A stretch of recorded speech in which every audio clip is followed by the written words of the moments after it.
So we're here tonight with Chino Noir from Supreme Mystic. What a fucking bunch of cool fucking tracks that I've had the pleasure of listening to over the last couple of weeks. Right So on, my dude. yeah, thanks. I greatly appreciate it. Like that uh the Vulture Halo of Vultures. Yeah, that's not out yet. Uh, So basically, right now we just dropped. I mean, we're a brand new band. I mean, yeah. we're a handsome band, but brand new. And there might be some usual suspects in the group, but again, we're just starting off. So we just dropped the dual single onto all streaming platforms, whatever fucking fancies your bubble. You know what I mean? Whether it's fucking Spotify, or Apple Music, or Amazon, or fucking Deezer, or Pandora. I don't even know. I can't even keep track of all these fucking apps and shit. But anyway, the two singles are basically they're all over that shit now. They just dropped a week ago, and I'm trying to work into getting the EP. I gave you a little advance because Tom, you're like a genuine music lover, man. That's what I like about you, man. You love music, you love the band and shit. That's why I decided to do this with you. And that song's gonna be with the singles on the EP, but that's not out yet. So you got a little advance taste. Hell You know yeah. what I'm saying? Well, I appreciate that. Yeah, I am. I love music. I love seeing people create stuff because like I created a little bit, but my focus has really went elsewhere. I got away from the creating shit. So now I just am a fan of other people that really put it out there. It because it takes a lot, to write a song, put it out, and take the good and the bad that comes with, right? That comes with having your heart out there. It's a complex process, homie.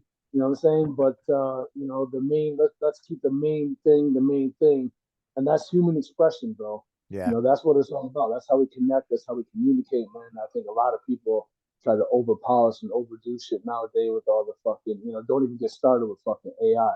That aside, people just, you know, triggering everything, reamping everything. You're missing what gives everything the sound is the fucking hands and the Yeah. voice and the intention, man. And you know, people try to make shit too perfect, but you go back to those fucking Led Zeppelin records and fucking Black Sabbath and Metallica and fucking Van Halen and Journey and the Beatles and bro, it'll never fucking top that. None of this too perfect shit is ever gonna outsell any of that.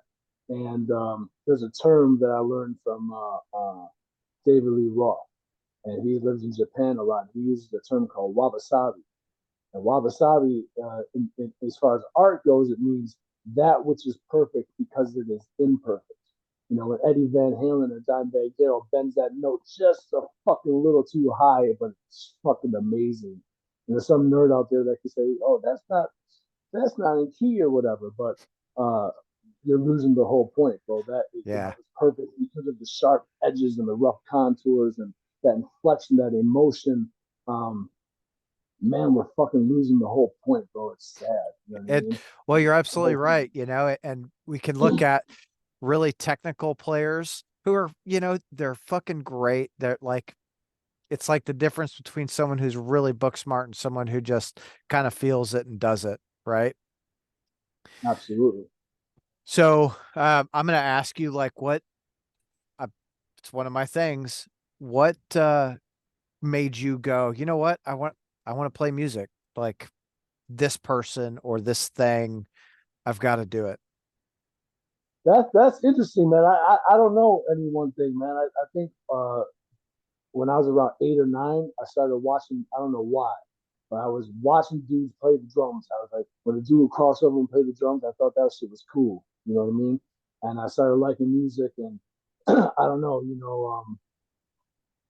I was listening to rock and roll and shit, and R&B and all kind of shit. But when Guns N' Roses' Appetite for Destruction came out, I'm gonna tell how motherfuckers how old I am, but I was like 9 years old, and that record kind of started making me lose my shit. But when I heard Metallica, when I heard and Justice for All, Oh yeah. around the same time, bro, that just ruined my whole fucking life, bro. And then I got into, pretty much like the big four thrash band, Metallica, Slayer, Anthrax, Megadeth. Then it would get heavier, Sepultura, Napalm, that it just get heavier and heavier. And then I got into punk rock, and then I don't know, it just became a big fucking black hole abyss. You know what I mean? But I don't know, there was something in me that made me love it, man. And I definitely had a father that was very encouraging. You know, to go give me lessons, give me instrument type of shit like that. He was also the manager of my first group, and he was kind of behind it like that. And then I think also life tragedy and shit like that happening in life and really fueling uh, it to kind of be my only solace in life, man. And I cut my anchor and fucking there was nothing else for most of my life until I became semi-reformed, domesticated human being, that I am now. Now there's other things in life that are more important. You know what I mean? But for most of my life, there was nothing that was more important. You know Right. what I mean? Yeah. Oh, I totally get it, and like music for me, it's always been a thing, right? Like they had me they put me in piano lessons when I was like 3 or 4 because I wouldn't stay off the piano that was in our living room. And then I went into elementary and learned violin and fucking clarinet, and then picked up guitar, bass, and drums, and it was like I was like, yeah, I can fucking do it. And I played drums for about a year and a half, and I suck. I am so fucking I'm terrible And at you know it. what? They had the right idea, my dude, because the piano, bro, that's the whole scale of everything. Like I wish I could get down like that. You know what I'm saying? In fact, we just added a keyboard player to our band, bro. He just played his first show with us. And unfortunately he's not gonna be on the first EP, but when you hear the full record with him playing and everything after, or you see us live or whatever, he's bad to the bone, man. His name is Luis. And he's our wild card. Every group gotta have its dynamic, you know what I'm Yeah. saying? Alfredo Riojas. He's the like originator. He's the OG Shredmaster Flexer on my way. So he's our guitar player. He's the brains. You know what I'm saying? And then there's Shank Nasty, bro. Jeff Schenker, man. He just played that Earth Mover show at the Black Christmas headlining or whatever. Historically, his band is Universal Stomp. He played in the Scruffy Tearaways. He's got a hell of a resume, but God, he beats some fucking drums, bro. He's the muscle. You know what I'm saying? Yeah. Me, obviously, I'm the looks. But Luis, bro, who I was talking about, he's the fucking wild card, bro. He's from Honduras, bro. He only been here for a year. Just speak a little bit of English, and I just speak a little bit enough of Spanish, man. And he's my man, and his work ethic is like none other. But he adds a whole spooky, creepy, fucking like element to what we do. I mean, two of my favorite bands, not for nothing, is Typo Negative and Faith No More, bro. It kind of brings a little vibe like that. I just like how they utilize that element. Yeah. But he's nasty, bro. So, but yeah, the piano, man. That's just the whole fucking spectrum, bro. It is, dude. It's a whole different element, right? Like most traditional bands, guitar, bass, drums, right? And then you throw in a keyboard of any sort in there, and it's a whole new element, like typo, right? Holy shit. It takes it up to a whole nother echelon, and that's how I feel like what Luis has done with our songs. What was all written before it came, and now I like to write some songs with him for the next record or whatever. But it raises it to a whole another echelon. Like even Fate No More Typo, right? Some songs if you took the keys out probably still be good, but dog with that shit in there, man, it's incredible, man. It's like ethereal. It just gives it like a whole world of like vibes and emotions and shit, and it makes it like you can kind of appeal to a little heartstring Yeah. aspect. You can just pull like when you're watching a movie. I mean, don't tell motherfuckers. I'm a sensitive dude, man. Sometimes I watch movies and I cry and shit. You know what I mean? They get that little fucking gets you a little That little heartstring and shit. violin going. Yeah. A little mood music, and they know the scales that fuck with you. Like even big time writers that do shit for whoever, like there's certain scales that they use. Like when is the song gonna come out? It's gonna come out in the summertime, the springtime. We use these scales. When's it Yeah. gonna come out? When do we use these scales? Because they purposely fucking with your emotions. You know what I'm saying? But Yeah. So what was your introduction to like Faith No More? I seen the motherfuckers. That was my introduction. Maybe I wanted to go see. Let me think. The first time I think I don't know. I don't want to get my shows mixed up, man. But um, I don't know if I first heard whatever on the radio or MTV, because when I was a kid, MTV was a big deal, and they would blast Epic whatever, which maybe was cool, but it was I love the deeper cuts. I don't like that shit gets played. That's real played out. But I don't know. When I was a kid, it was different. You had to go get music, man. You couldn't just sit there with the pass swipe. Right. You had to go to the record store. You had to hear Yeah. about it. You get an album. I'll be the little kid reading all the fucking notes in the album. You know what I mean? I remember there's a VHS of them playing live at Brixton or whatever. And I remember me and my brother would watch that over and over and over, man. Actually, I got a scar on my hand over that shit. You probably can't see if I lift it up, but he tried to debo my video. I forgot his house and I went out, he locked the door. I was like, motherfucker, and I knocked so hard I guess I broke the window, but I got my VHS back. But Oh fuck. I seen them at the State Theater, which is now the Fillmore, and Prime, doing the Angel Dust tour. I seen them a couple times, man. And I toured when I did Ozfest in 2003. Mike Borden was Ozzy's drummer, and I got to just meet him. He's a real nice dude. I was like, yo, man, I'm a big fan. He was real cool, man. You know what I mean? Oh yeah. But that was probably my I don't know. I don't know if I've seen him on MTV or heard him or whatever, but it's the deep cuts, man. And to me, all their records, all the main records are shit. I couldn't even tell you what my favorite one is because I like them, patent era, everything, bro. Hell yeah. But my introduction was epic. I know that we had I was living in Wayne and there was these twins that lived over on E-course and they were like Epic came out and they were like, "Oh my God, it's the best thing ever." And then all of a sudden they were like Faith No More nerds, dude. And so, like hang out with them and it was like just really start to dig in like, okay, I always dug it. I've got a lot of respect for Mike Patton and like all of his projects and how crazy he is. And I like Faith No More for what it is, right? Like all the musicians are fucking phenomenal at what they do. But it's the combination of Yeah, what they do to you.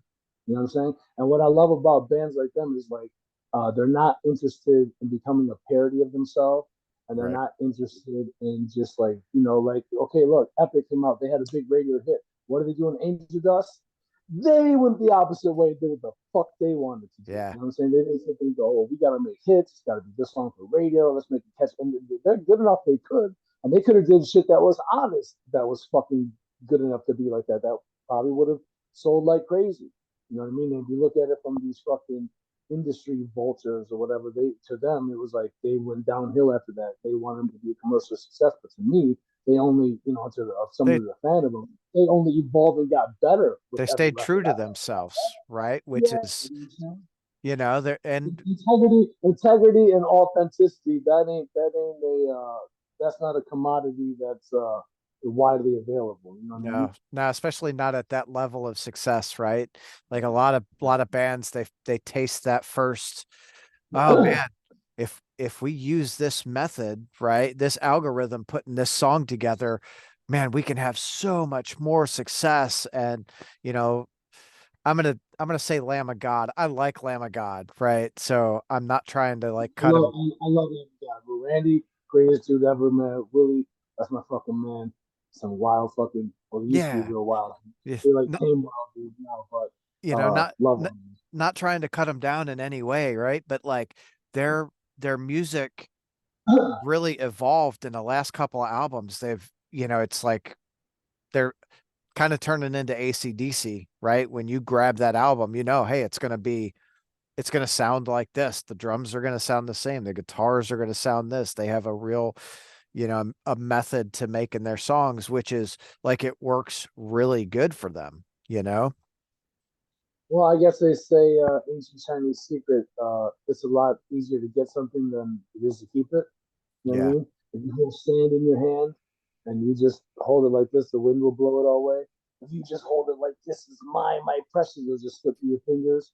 So you gotta kind of just hold it just right. And for me, like a lot of groups, bro, uh, their whole career could be a song or two, or it could be a record or two. You know what Yeah. I'm saying? I don't know. There's a lot of bands that I fucking love. My favorite bands were after a certain record, it wasn't intentional. I just kind of just stopped absorbing what they were doing. They have a career, and I could go see them or watch them, but I don't know. But like, God bless the AC/DCs and the Motorheads and the Overkills. I mean, you got 20, 30. I don't know what the record is, man. Probably around. I think Overkill trying to take Motorhead. Right? What is it, like 40 records? So, You know what I'm saying, bro? When yeah. you get to a point like that, and I mean, yeah, there's going to be a certain amount of consistency to what people want, and you're going to evolve or experiment so much. But I guess if it ain't broke, man, why fix it too? You Yeah. know what I mean? Well, There's a yeah. lot that goes into it, you know what I mean? But then I think back to like authenticity and staying true,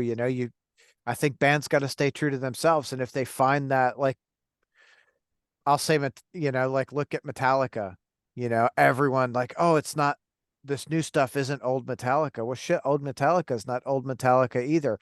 Kill 'Em All was super fucking thrashy. And then you move into Ride the Lightning and it's like super orchestrated, right? Like they go from a lot of Dave Mustaine influence to like a lot of uh, Cliff Burton influence, which is like, I watched an interview today and they said, yeah, you know, I say an interview, it was James Kirk and Lars kind of sitting around talking about the stuff that Cliff would bring to the table. Like he would play a little part and it's like, oh, okay, that sounds cool.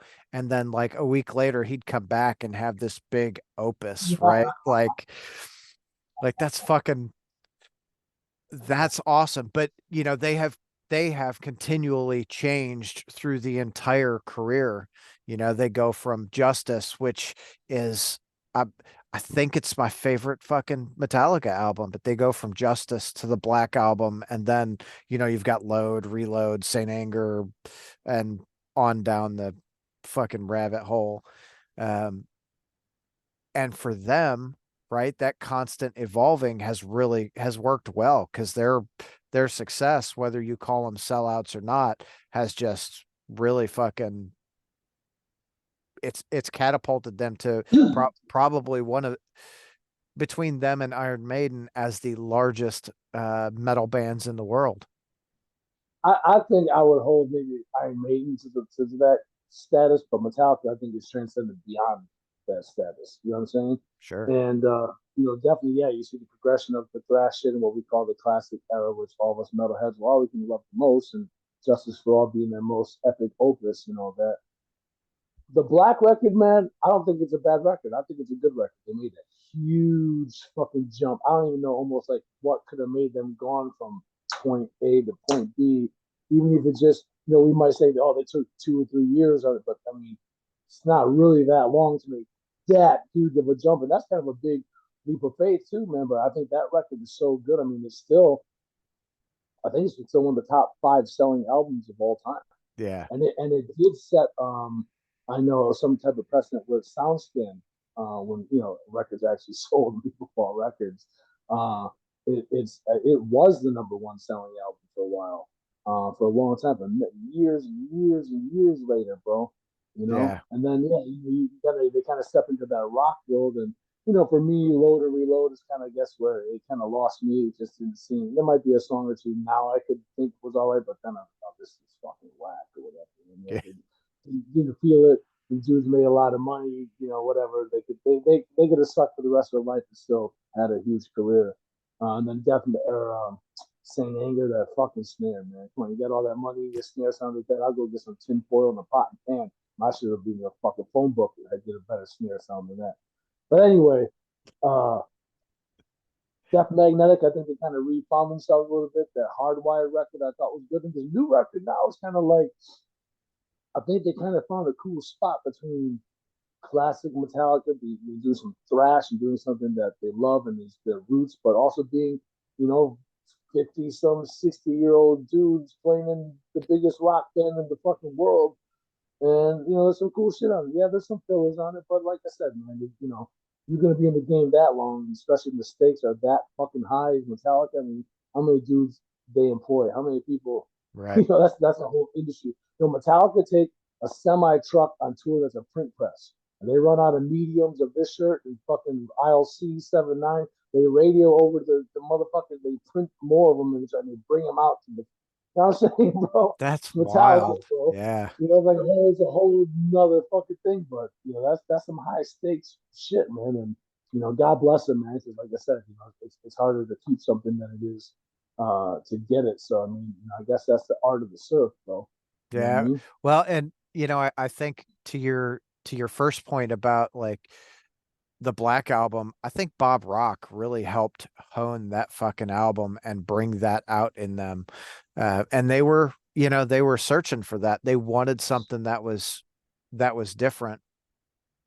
And there's some good songs on it, but I was that guy that was like, man, it's not just like I really was, I was like, it's not justice. Like I tried and tried to listen to it, and I'm like, okay, it's okay. But Death Magnetic, Hardwired, 72 Seasons, I'm like, oh, I can dig this again. Like I'm enjoying this. And Absolutely. I think Rob Trujillo is a great fucking addition to him. Oh, they got the whole dude for the band, no question at all. The best dude in the band in the whole entire land. You know what I'm saying, bro? Robert Trujillo is fucking just nasty and all front, and he seems, I don't know him, but I know people that do, and he just seems like he's a class act all the way around, man. So Yeah. God bless that dude stepped in the right shoes in the right day at the right fucking time, bro. Good for him, man. Fuck yeah. Okay, so let's get back to you because that's why we're here. That was a good little offshoot. I dig those things. What like what was your first band, and take us through like your bands leading to Supreme Mystic. God damn, bro. How long you want to fucking sit here, bro? Shit. Well, to start, I guess I'll say that I'm kind of an elusive amalgam. I've played in a lot of bands, and I've been in bands that I was a member of. That I've been in bands that was like, it's my band. You know what I mean? I've been in bands that I played for, and I've been a ringer for bands that they need a fucking bass player. What songs we playing, how much, and how long, and when's it start, or when's it end, type of shit. I've been a ringer and filled in for a lot of people. So starting off, I guess, we all in the Detroit area. I'm a downriver rat from way back, though I grew up in Wyandotte, man, and my first band was called Placenta. And we were a band in the city, started in 93. And it kind of came about fast, man. In those years, man, they're like magical years when you're young, man. And the dynamic of the band is kind of what is like a metric of a lot of relationships that I've measured, later in life, or band dynamics. I was just telling you about my band now. We got the brains, the muscles, the looks, and the fucking wild card. You know what I'm saying? And we did our thing, man. We put out our demos. We take them to the record store. They would fucking sell out. We would keep them going, keep them going. Um, we were very close. We grew up together, man. I was the youngest kid in the band. I was 13, and my singer was 18. And we just started playing shit. I mean, even the first show we played, I think that's what ruined my life, because we started playing and it just turned into a big fucking riot. It was like insane, and I think I've been addicted to that feeling for most of my life. And so what we put out a couple of demos, and we put out a CD. Um, Somewhere in the mix. A big thing that happened to me in my life, and during the time of the band, was my father was assassinated. My father was a part of. My father was a skilled tradesman. He's an electrician at Ford's, and basically he got to the UAW. He actually wanted to do some crazy thing, which was fight for the workers. And so the day my father was elected into the bargaining committee, basically a year later was his funeral. You know what I'm saying? Fuck. So that thing kind of really affected the band, and that also kind of affected me, and just putting everything into playing music. Somehow, not far after my father died, I started playing the band Cold as Life, which is the undisputed most notorious hardcore band in the history of Detroit. Yeah. And I was just a kid when I started playing in the band, bro. And that there's a lot of experiences, stories, and stuff we can talk about. But that was a great thing, man. And uh, that kind of took me, that got me out of here. Like I started playing shows when I was 13. When I was 14, I was playing in nightclubs. When I started playing Cold as Life at 16, started leaving the state. At 19, we started leaving the country. You know what I mean? When I was 21, the band imploded. And at that point, I moved out east because it was like, well, we wanted to keep fucking playing music. And it was just kind of like, well, we're going to either go out east or go out west. And, you know, playing Cold as Life, we knew a lot of people out east, you know. So then I started playing for the band Sworn Enemy when I was about 21. Um, and we just fucking grinded our ass off, man. When I joined the band, it was just, okay, they're willing to fucking tour and put in the work, man. And we started doing that. And I mean, I joined the band mid 2020, mid 2001. And by 2003, we were signed to a fucking major, bro, which is crazy, bro. We're a hardcore band. The guys are from Queens. They're like Italian Seinfeld. And we were signed to Elektra, bro. You know what I Hell mean? yeah. We were fucking Metallica, Missy Elliott, and Pantera, bro. And we played with a lot of our heroes. We did a lot of big metal tours. We did Ozfest. We did Legs of Slayer and Slipknot tours. We went out there and we did it, bro. And in that time too, I watched a lot of my friends turn into what was basically called the new wave of American heavy metal. I watched Shadows Fall and Lamb of God and Killswitch and God Forbid and Unearth and all these Avenged Sevenfold. I watched all these bands just start from where we were, just fucking become what they Explode. are still today. You know what Yeah. I mean? Bless them all, bro. And from there, eventually I parted ways with the band. I really wanted to play this group called Agents of Man, who's my homies from New Jersey.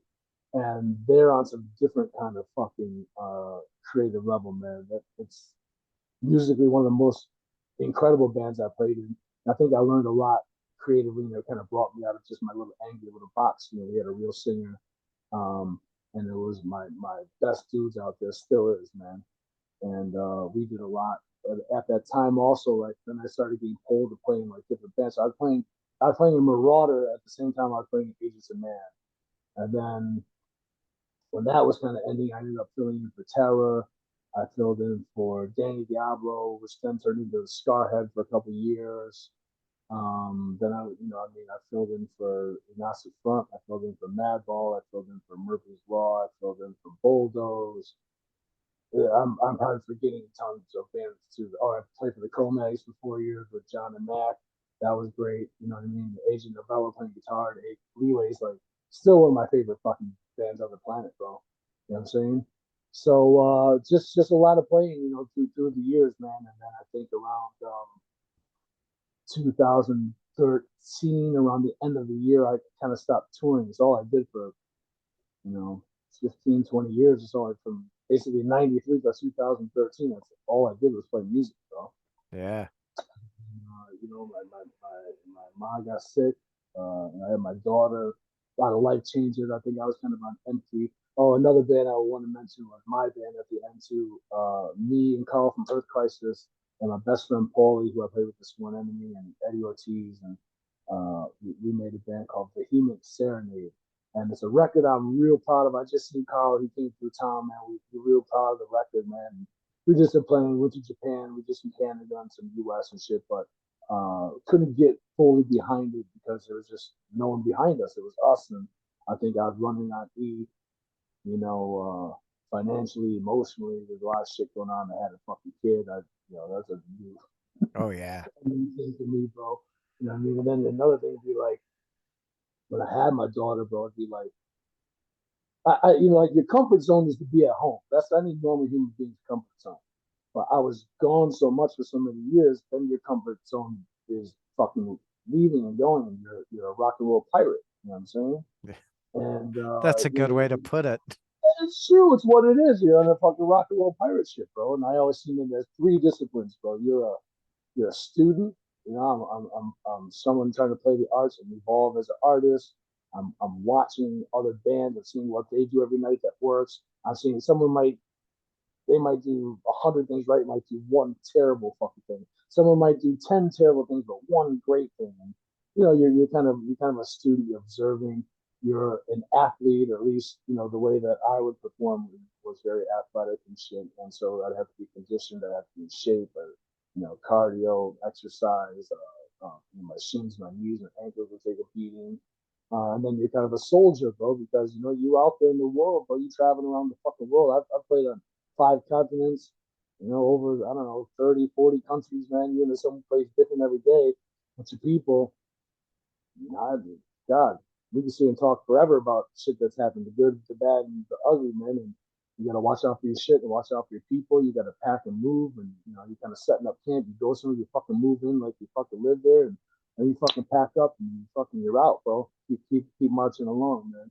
You know what I'm saying? So you rock and roll pirate, man. And you get used to moving around. And I think when I had my daughter, something changed inside me. I'd be like, man, I miss my daughter, but like I want to go at the same time. I don't want to be so happy to be playing, but then like I'd be missing her. And I remember a couple of tours at the end being in places like, you know, far, like Australia, South America, Japan. You know what I mean? To be like, fuck, I can't wait to get home and see my daughter after all this, and calling home. And then I remember getting home, my daughter be like 2 or 3. I was so happy, like, yo, I'm here, yo, yo. And she just looked at me like, who the fuck is this to? Oh She didn't know yeah. who it was, bro. You know what I mean? Like really, that really hurt, bro. So, you know, yeah, that's it in a nutshell, man. So then, no, I kind of had some human experiences after that to bring us to where I am now. You know, kind of had to get domesticated and get, you know, join the fucking workforce at an old ass age, and you know, learn how to make my way through and shit. But that shit never leaves you, man. That creativity, you know, when you're insane like me, you know, that's always been my outlet, man. That's what I have to do to feel normal. I went through a couple of years that was pretty tough, man. I won't lie, bro. My mother, my grandmother, my aunt, and my dog all died in a 6 month period. Oh fuck. My wife got very sick at the same time. Uh, some people try to run game on a motherfucker. Shame on the motherfucker try to run game on a motherfucker. And my best friend died at the end of that fucking year and a half. Paulie, man, Paulie Adriani from Sworn Enemy. Everybody gets hurt. Vehement Serenade, the fucking best, most original, most amazing dude. I can give you podcast series on the glories of Paulie Noda. So it really fucked me up. And I think there was a year or two I didn't know like what kind of music I liked. I didn't really fucking play. I didn't you know for the first time in my life, really, man. And when I came out the other side of that, man, I think I'm more creative than I've ever been in my life, man. You know, so thus it turned into what I'm doing now, Supreme Mystic. I've never been a singer before. You know what I'm saying? I never fucking try. I've always played bass. That's my comfort zone. I love playing bass. I love tying the rhythm and driving the rhythm and tying in the melodies and the harmonies and shit. And when I play the agents, I learned when you got a real singer, I'm kind of anchoring him down. Just kind of a trifecta. You're anchoring, he's singing off of fucking those notes, holding them down. You know what I mean? The bass shakes the place. You know what I'm saying? Bass is the motion in the ocean, bro. Bass, how low can you go? You know what I'm saying, man? Fuck yeah. I think after all these years of playing, man, I've learned that it's hard, especially when you're going to invest so much energy and not having the energy that I did in my youth. Um, that one, I want to be able to depend on myself. I don't have to depend on somebody. I guess I'll just put out two quick scenarios without really getting deep into them. I was with the greatest singer that ever was, and when he didn't want to do it no more, it didn't matter what we wanted to do, and there's nothing to hate or blame on him. I love him to this day. He's one of my fucking best friends of this day. I love the fucking guy, but when he didn't want to do it, there's nothing else that could be done. It's time to move on. You know what I'm saying? So I don't want to have to rely on that. And I was also another situation with someone who is a creative genius, who I love, I adore to no end, but creatively had a conflict. You know, we didn't see eye to eye creating, man. And so I wanted to be able to write what I wanted to write. I wanted to be able to say what I wanted to say. I wanted to be able to express and share this message and my inspiration that I have now.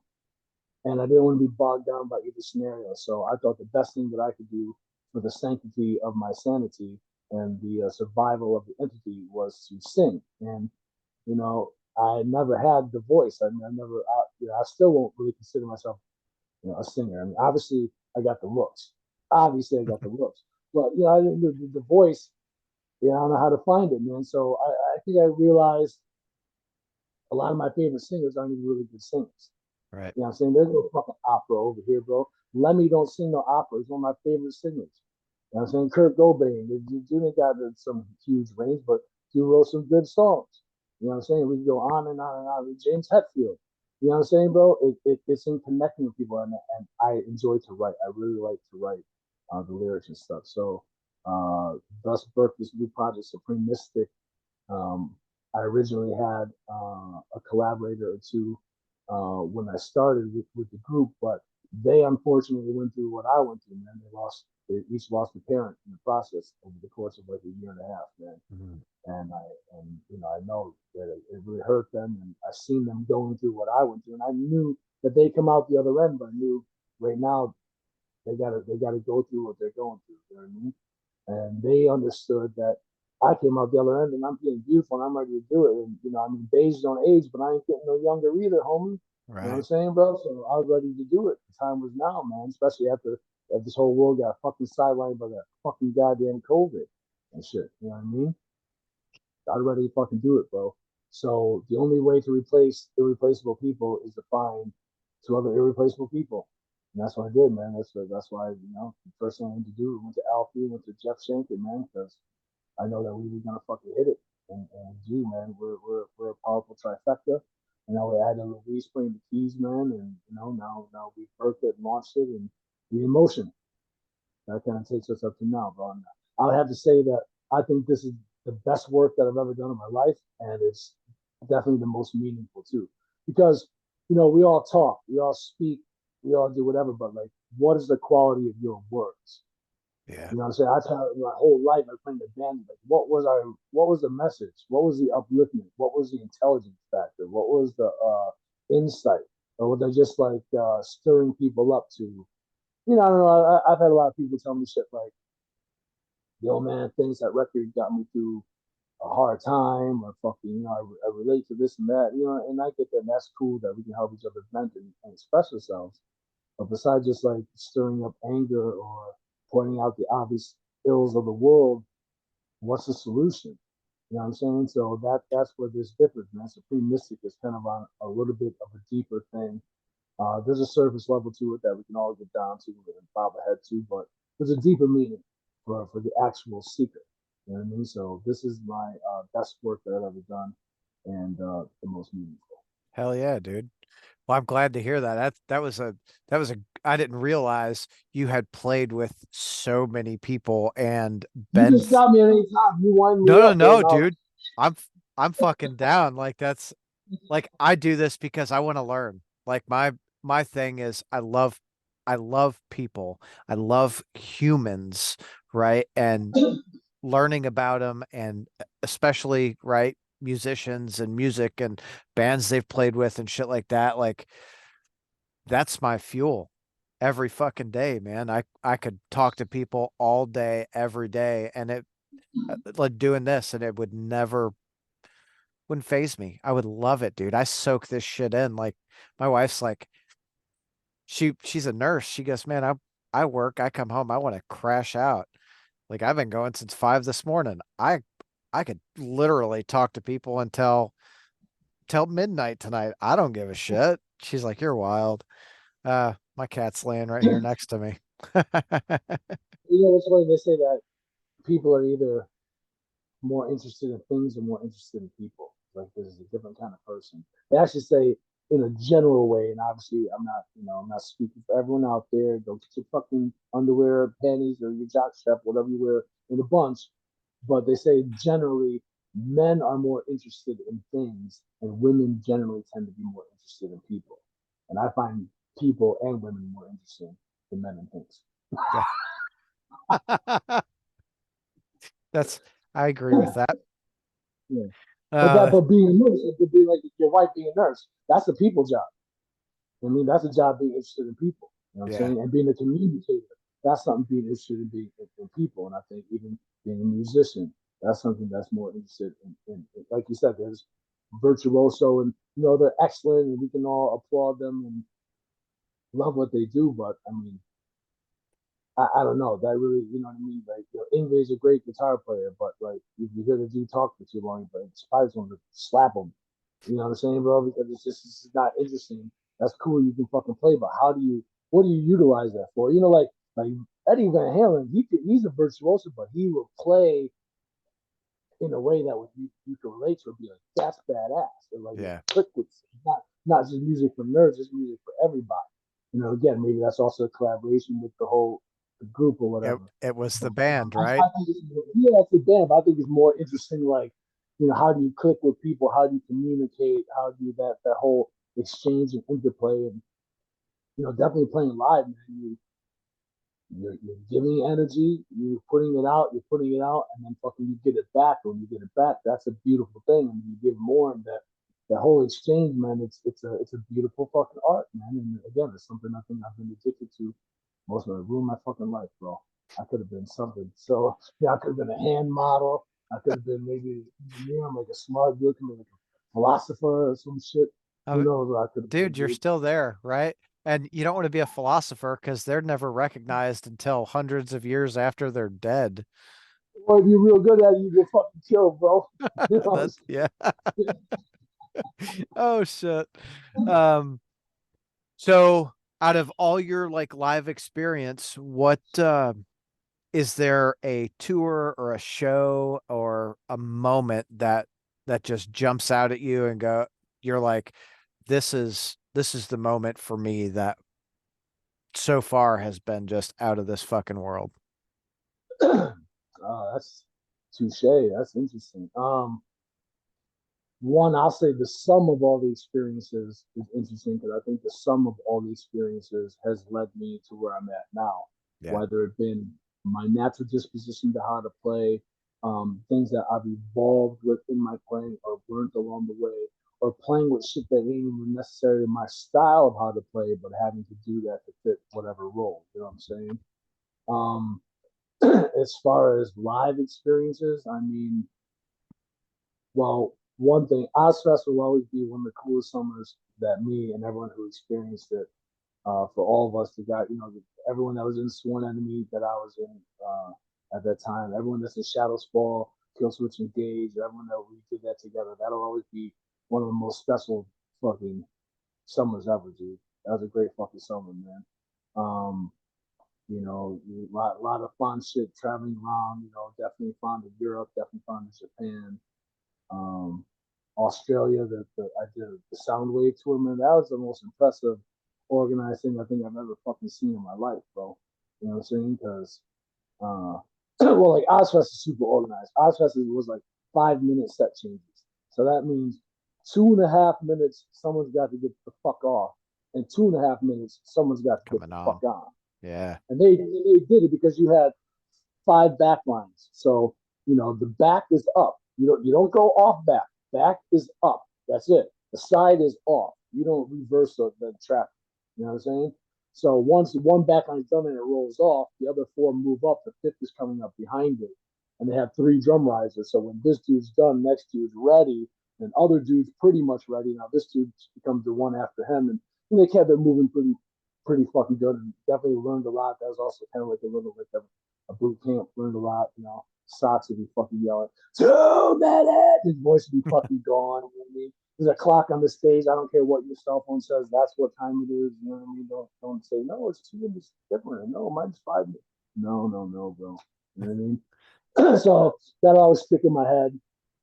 And there's definitely more punk rock shit or, shit like, Cold as Life or, stories people tell like riots and shit that happened. And they did. That will always be very interesting. But I think the first original becoming addicted to playing was almost that fear, that adrenaline, like facing that fucking fear is so exciting. And there's not many, when you do it every day, it ain't like you might still get excited a little bit or whatever, but you're happy to do it. You kind of get that little bit of adrenaline rush.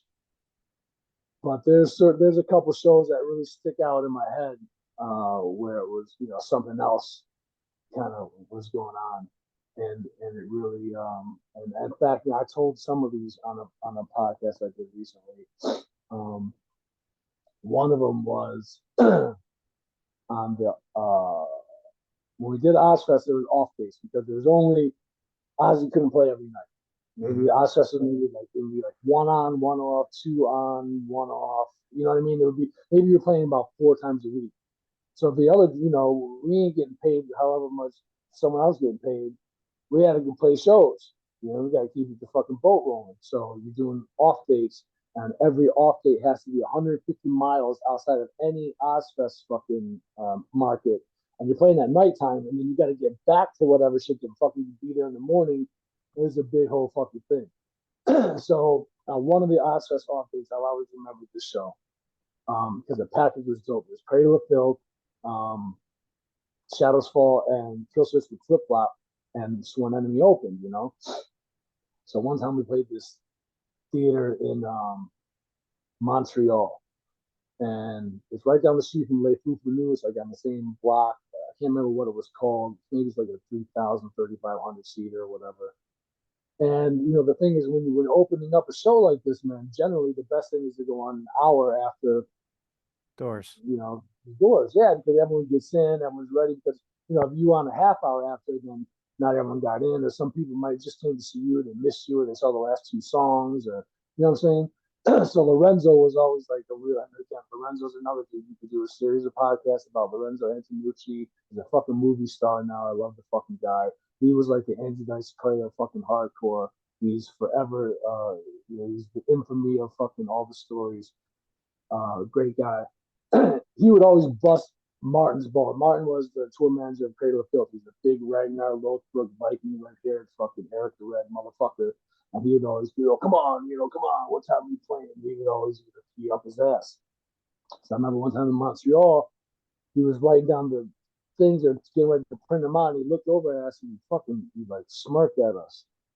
And then when he posted the day sheets up in the dressing rooms, he goes, you boys are gonna like this one. But Danny had some shit to do. I don't know if he had interviews or he was going to fucking relax. And Danny's the best dude in the world. I don't know what he had to do. He had to do something. So we go up, we look at the day sheet. We're playing an hour and a half after the doors. So we're like, oh hell yeah.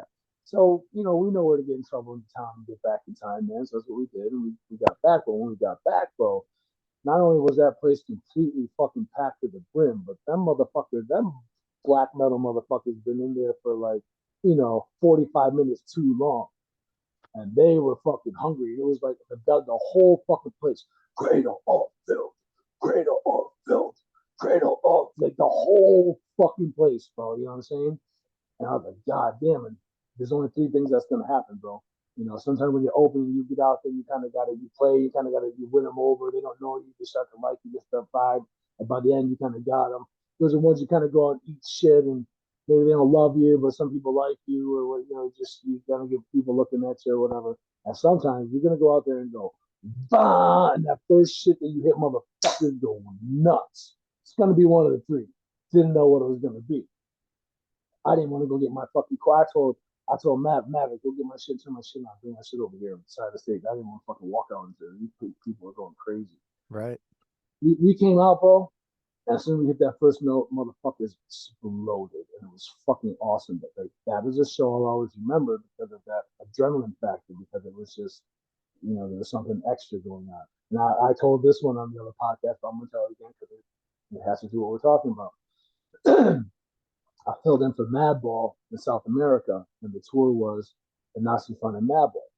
And obviously, Freddie Rogers speaks Spanish, so that's another cool thing. They love him. But before I went, motherfuckers were telling me about Chile. They'd be like, yo, kid, Chile's wild, kid. You know what I mean? You're going to be locked up in the club. I think Tara was saying, yo, they're going to lock you in the club for 2 hours after the show. Like, what the fuck are you talking about? Does that even sound right to you? Me telling you, you're No. locked in the club. What do you mean? Yeah, no, they have a war with the cops every show. They're gonna lock you in the show. They got a war. This sounds fucking awesome.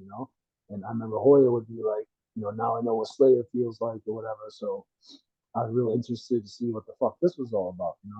So I remember flying into Santiago, got to the hotel, like a real nice hotel, like really passe colors and but very bright and nice. And we went to dinner.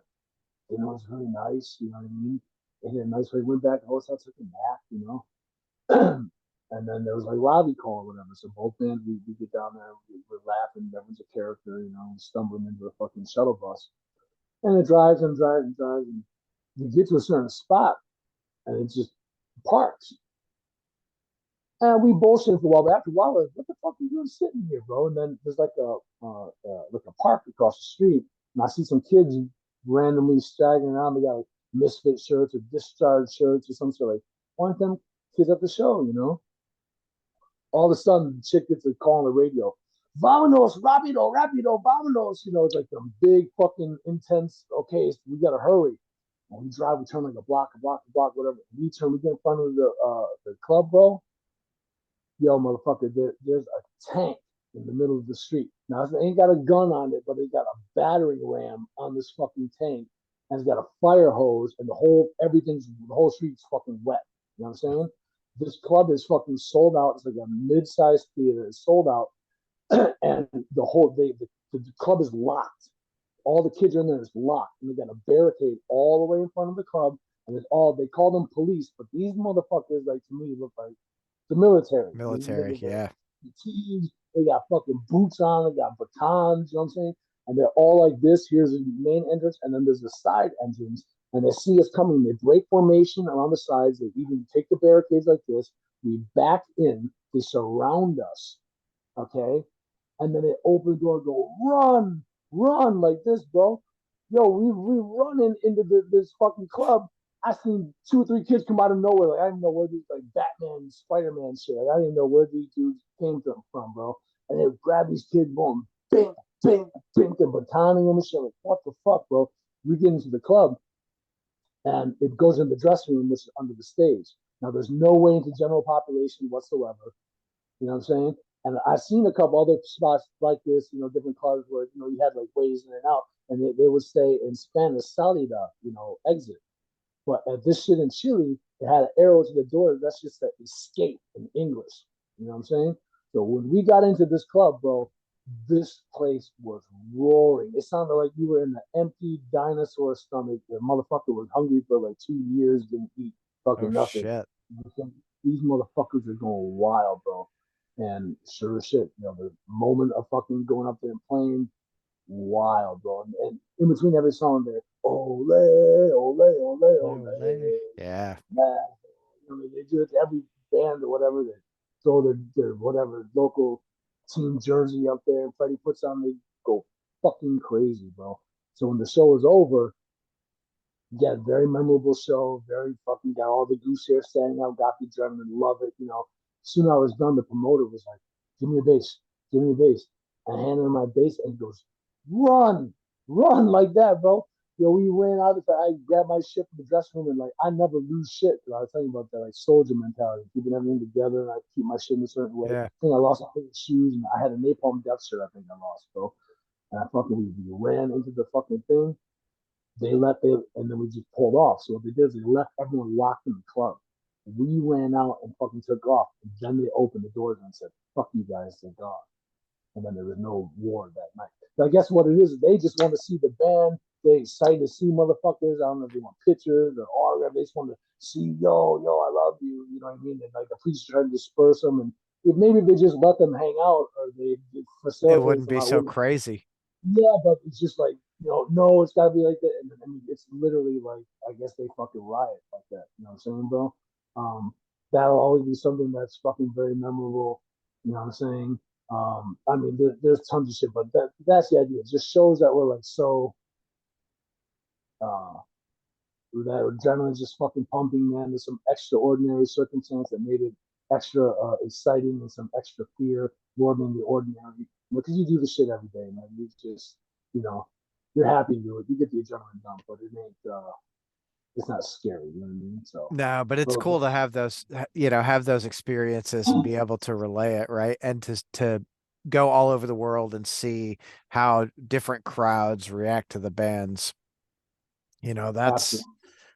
that's that's why I like going to different clubs because even from state to state, right? People react totally fucking different. You know what it is? It's the little things though, because traveling around, man, there's differences, and I feel like they always try to hyper focus on the differences between people. There are, but they're minor. Yeah. The majority of the things that people are the same. All people really want, and I'll tell you the secret to people right now. Listen up with both ears. All anyone wants on the whole earth is sincere appreciation. And if you learn fucking that, if you go somewhere and the first word you learn in any country is thank you and please, you know what I'm saying? Uh, you will go far with that. Sincere appreciation. That's all that anybody wants in this life, bro. You know what I mean? And they know when you're going to smoke up their ass. Don't be a fucking don't be glib. You know what I mean? Don't just blow Right. smoke. Like if I see someone, maybe I don't particularly, they're not my favorite thing, but I'll find something that I like about them and I say, yo, your sneakers are dope. No, I mean, so, what they do that's dope. I mean, yo, you motherfuckers are mad organized. Or, yo, you got killer double bass. Or, yo, you guys got some awesome heavy tones. Or, there's always something, because even if someone you think they're whack, if they're in a position and they're doing something big, they're doing at least one thing right. You know what I'm saying? But yeah, like I said, even if you're not my favorite thing, I'll find one thing that I genuinely think is dope about you, and I'll be like, "Yo, that's just dope." You know what I mean? That's the biggest secret to people, bro. Sincere appreciation. Yeah. Yeah, I think you're absolutely right there. You know, people want to be appreciated and they want to feel helpful, right? Damn near everyone that I know wants to be helpful in whatever Yeah, they way. got a purpose. They got a purpose. Yeah. Humans need a purpose, bro. You know what I mean? Yeah, that's the fucking truth. So with Supreme Mystic, what's the timeline on having the full release out?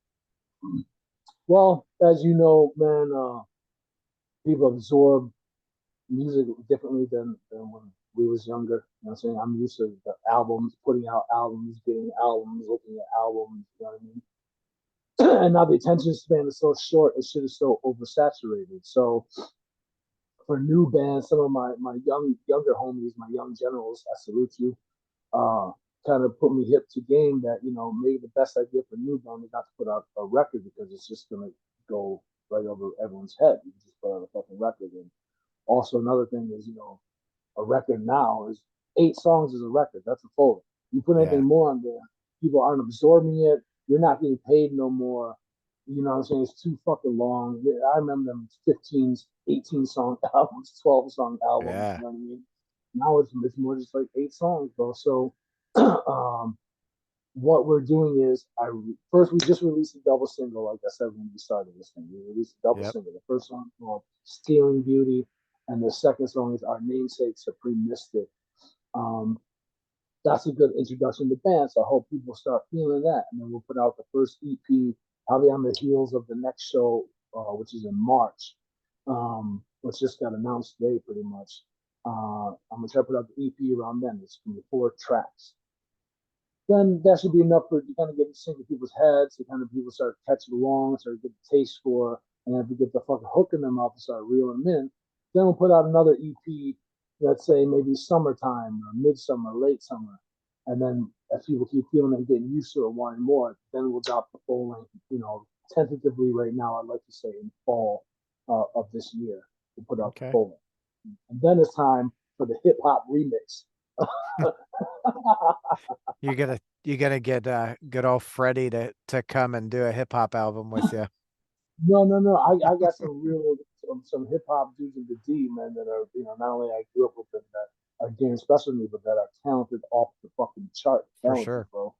I wanted to make an EP out of some of the fucking songs, and it might sound weird, but take parts of the tracks or take parts of the vocals and really take the intention, the meaning about what the song's about, and then them and their genius can take that subject matter and really fucking drive home with it, man. Hell yeah. That's something to do. So we'll see if that happens. But that's really the plan, man. Put out a couple singles, put out fucking EP, you know what I'm saying, and kind of get people warmed up into the understanding, bobbing the head, shaking the ass, feeling it inside their little soul, and then dropping the full record. You know? Hell yeah. Well, I'm looking forward to it. I'm looking forward to hearing some more shit. Looking forward to seeing you guys live. Hell That's yeah, the next show. So the first show, you know, 'cause you have finality is your first guest, man, yep. and coming out and being a brand new band. I mean, we wanted to always pair up and kind of do. We're trying to do awesome lineups. You know what I mean? So our first show, I dubbed it the handsomest metal show in the D 2022. It was still December. You know what I'm saying? December And that 1. was at the Yeah.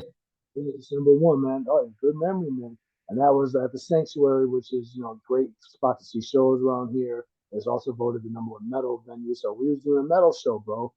And, you know, with Supreme Mystic, man, we heavy, but it ain't just it's hard to say. Like even I gave you 3 songs. And if you listen to any one of them 3 songs, you just heard one of those songs, you couldn't define you couldn't pigeonhole what the band sounds like in any one of them songs. Right. You know what I'm saying? The first song I sent you, Stealing Beauty, I've heard best comparisons I've heard it was like my big brother said it sounded like if Ozzy and Alice in Chains was doing heroin, the Life of Agony was holding the needle. I was like, wow, that's a pretty good. I don't know how to describe it. That's Wow. pretty good. The second song, Supreme Mystic, that came out. Some people said it sounded like Down, Pantera, Sabbath mixed with Thin Lizzy. You know what I'm Okay. saying? I was like, oh, that's kind of wild. You know what I'm saying? Hail of Vultures, I heard someone tell me it was like Motorhead mixed with King's X. And I was like, yo, that's wild. But I mean, those are kind of some good descriptions of it. So there's some variety, but there's a cohesion. You know what I'm saying? And so my point is, we can play with the heavy fucking bands and hold our own and not feel just fine and strong and all that. I mean, we can play with the rock bands and maybe drop out a song or two that's like the real heavy, whatever. We play the stoner rock band. We can play with the grunge band. We can do different lineups, man. And I like mixed lineups. So the first show was a metal show, handsomest metal show in the D 2023. So it had none other than Finality, who's one of my that album they put out is fucking incredible. I love the guys, and me and Dan Faze real close. I love Joe Katie, man. Killer Joe, they call him on the street. I love Tony Asta, the fucking Terminator. You know what I'm saying? Great dudes. Finality, Sayadine, who is like just the bad motherfuckers. And Noah's telling me I'm 21. I'm like, God damn, that kid can fucking play, bro. They're fucking extraordinary centenaries. Fucking me and Mike Bradley go way back into just chainsaw fucking metal up Oh your yeah. ass. And originally supposed to be Convulsus, who unfortunately a day or two before I got COVID, they did the right thing. I wouldn't have cared. I was coughing me. I don't give a fuck. But they did the right thing. They pulled out at the last minute. So Monolithic Architecture ended up opening up the show, which them guys were really cool. Doing fucking 2-piece, but that was kind of over the top lineup. You know, what I mean, I thought it was a real good lineup, and we got a great result. Never in the bars were happy. A lot of people were like, oh, it was a good, it's a good turnout, a good result. Um, the second show we just did last weekend was at the Regal Beagle, which is a tiny fucking punk rock place. It is so punk rock. It is by punk rock for punk rock. The dude behind the bar was like, "Yo, are you going to the bathroom? Write something on the walls, graffiti something." You know what I mean? Like, they're cool as fuck. And the Regal Beagle, that comes with my favorite show, Please Company. You know what I'm saying? Yeah. But that's in Ypsilanti, and that's a real cool spot. And we did a bill with Mercer, who's kind of Detroit's fucking thrash punk kings. Iron Mountain, man, who's got this doomy sludge onslaught of fucking awesomeness, stoner rock vibe.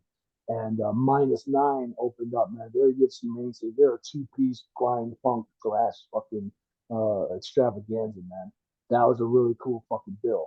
So in the same type of fashion now, this is more like a fucking rock and roll show, kind of a little bit of punk, but rock. So we just announced it today. It's happening at Smalls. We're celebrating their 25th anniversary of being, your favorite place to fucking hang out. Because it is one of my favorite places to hang out around the Yeah. city.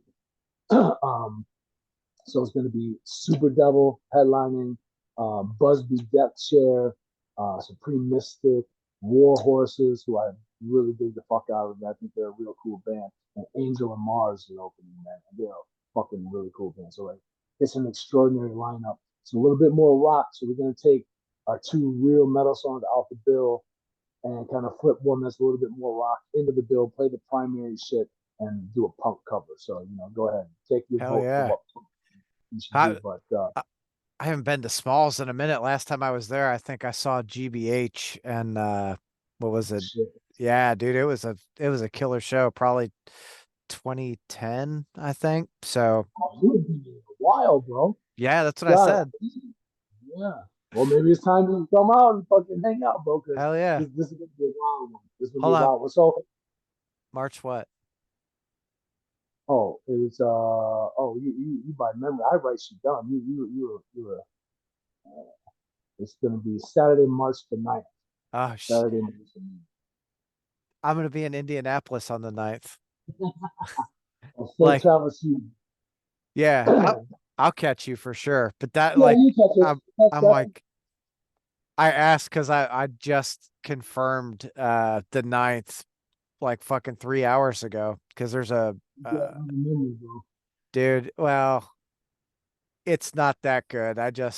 I you know, when it comes to shows, there are fucking specific dates like Nest is playing here. So I live in Louisville. Nest is playing here February Oh, you 8th. oh you in Louisville? Oh, okay, you in Louisville? All right, that's I what's am up. now. Yeah, I'm from Detroit originally, but Oh, so Nest is here February 8th. February 11th, Child Bite is here.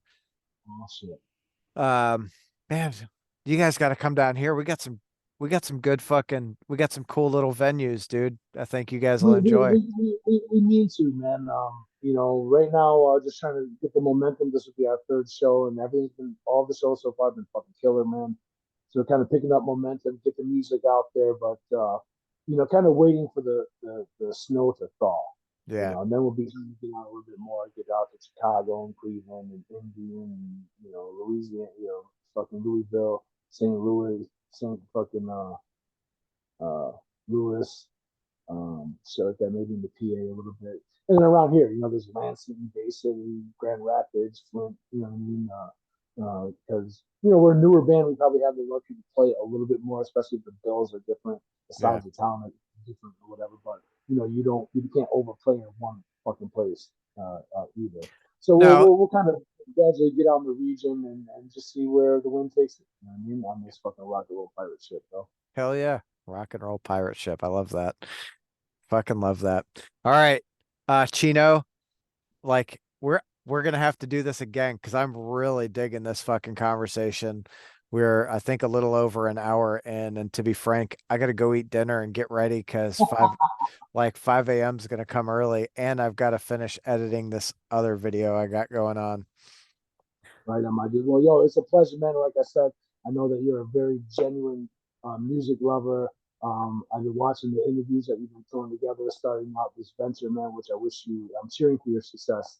Thanks, And I've dude. been watching a lot of the dudes that you've been getting on, and I think you've had like a real series of real interesting and dope characters that got this you to say, man. So I like what you're doing, man. And as your ever well wisher, I'm cheering for your success, dude. So Oh, and kudos.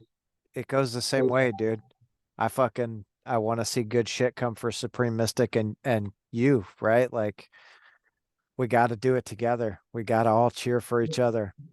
It's a community, and everyone's got to remember that too. I think people in their own vanity and taking selfies or whatever in their own ego can miss the point of that too. That it's a community, man.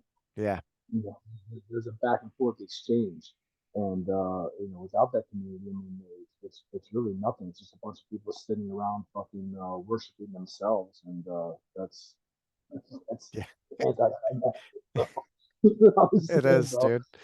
It is. I think more people really need to realize there's enough out there for everyone to have their piece of the fucking pie. Whatever that pie is, right? Like it's a it's a big world. Um, Yeah, I mean, people just got to be a little bit more secure in themselves, man. I mean, you got to take from someone else to fill yourself up. yeah. That's what the song "Stealing Beauty" is about. When you're beautiful, people will try to take what's inside you to fill what's empty inside them, and you don't have to do that. You know what I mean? In fact, if we all try to serve each other, we will all be much happier than if we all try to exploit each other. Yeah. And that's kind of how we think this whole world got shit twisted. So I'm gonna leave you with that to chew on, man. I want to thank you so much for having me on, man. All my love and well wishes to you, my brother. Ah, And we will do this anytime, bro. All right. appreciate you, man. Have a great night. I'm gonna do you too, bro. Thanks. See ya. Peace.